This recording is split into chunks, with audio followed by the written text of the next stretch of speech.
موضوع اليوم من فقرة نهاركم صحة سيكون حول كيفية تجنب حدوث جفاف بالجسم خلال الصيام، حيث يعاني العديد من الأشخاص من مشكل الجفاف خلال شهر رمضان، خاصة وتزامنه وفصل الصيف، إضافة إلى تجاهل الصائم للكميات اللازمة من الماء التي يجب شربها، وكذلك المصادر التي يمكن الحصول منها على الماء كبعض الخضر والفواكه، بالإضافة إلى عوامل أخرى تحفز حدوث الجفاف.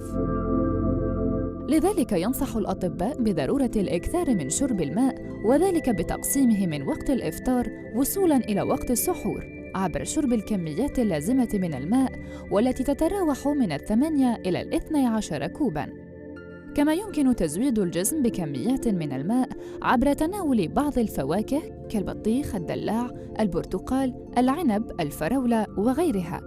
أما بالنسبة للخضر فيمكن ذكر الطماطم، البروكولي، الخيار والكرنب.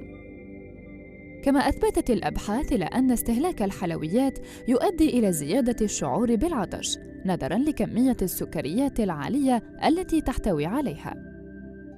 وينصح بتعويض الحلويات بالفواكه التي تزود الجسم بالماء وتزيد من الشعور بالارتواء، بالإضافة إلى ضرورة تزويد الجسم بالكميات اللازمة من المياه.